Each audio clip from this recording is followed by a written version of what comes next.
Law Minister K. Shanmugam has clarified some misconceptions that have surfaced online since the government proposed new laws against online falsehoods.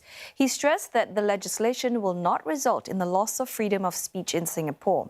The Protection from Online Falsehoods and Manipulation Bill was introduced in Parliament just yesterday. $4 billion lost in 5 hours after lies spread that the cryptocurrency owner had died.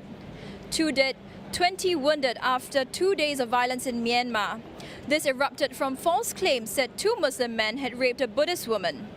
And in Indonesia, 14 temples were burnt after fake news arose that a Chinese woman had thrown items at a mosque. These were some examples raised by the Law Minister when he defended the new bill against online falsehoods, amid claims that the new laws may curb free speech.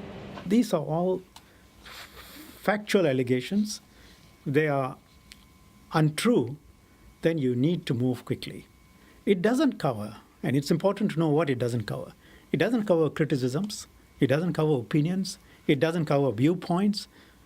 You know, if you were to say government standards are slipping, or government is to be blamed for rising inequality, or the ban of events is arbitrary, or human rights in Singapore is being curtailed, all of those are opinions. And it doesn't get caught by this bill. The new laws will police only a false statement of fact, which is defined as what a reasonable man perceives to be one. Although the definition may sound unclear to the layman, legal experts say it's nothing to be concerned about. It's very hard to define and look into a crystal ball to state each and every situation that people have to deal with.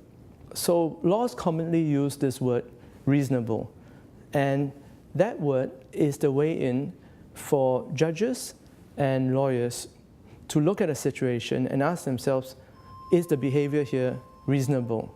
They also trust the safeguards against abuse, such as High Court appeals and judicial reviews.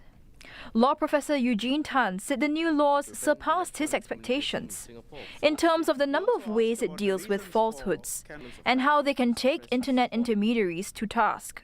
I think this is the first law in the world that effectively regards the social media platforms, the intermediaries, as being in a position akin to publishers, right? So which means that they are responsible for the content that are available on their platforms. And I think that's important because we are talking about companies that are making sizable profits, from the content that others produce. Social media giants declined to comment on the proposed laws beyond their current statements that partly urge for more consultation. The Law Minister said the government will continue to work with them. I think it's very heartening to see someone like the Facebook CEO, Mr. Zuckerberg himself, coming out and saying this is too big for the tech platforms to handle by themselves, the harmful content and other things, and really governments need to come in.